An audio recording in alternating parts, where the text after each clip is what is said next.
اور مشرقی بازو کے سیاستدانوں کو اعتماد میں لیے بغیر اہم فیصلے کیے، جس سے ہندوستان کو عالمی رائے عامہ کو پاکستان کے خلاف گمراہ کرنے کا موقع ہاتھ آ گیا اور اس نے جارحیت کا ارتکاب کر کے ملک کو دو لخت کر دیا، یعنی ملک country was divided into two. قومی یکجہتی کے منافی اقدامات شروع ہو گئے، یعنی یگانگت، اتحاد، جہاد، جو ہمارا نیشنل انٹیگریشن تھا ہمارا، وہ ختم ہونا شروع ہو گیا۔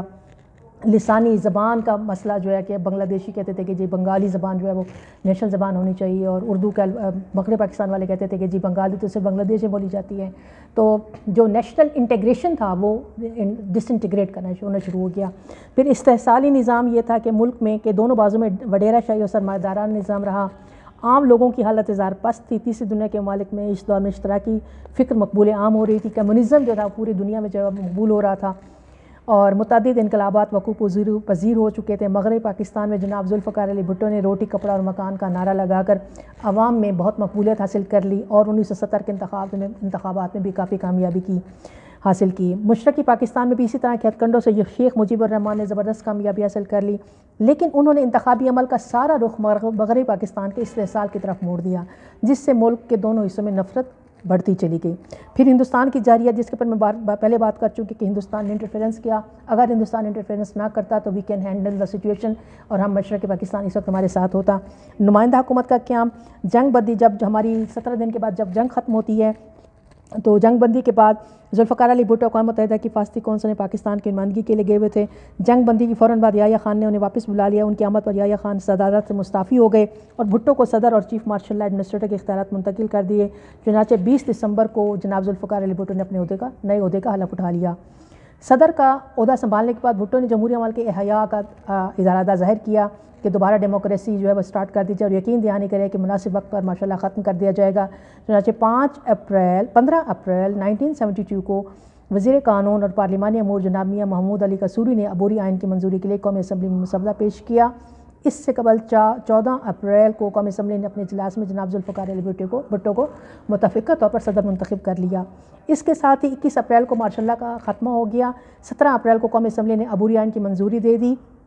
وزیر قانون نے یہ اعلان کیا کہ اکتوبر 1973 تک نیا آئین بن جائے گا ملک کا، اور اگر قومی اسمبلی 14 اگست 1973 تک نیا آئین نہ بنا سکی تو عبوری آئین وہی پاکستان کا مستقل آئین بن جائے گا۔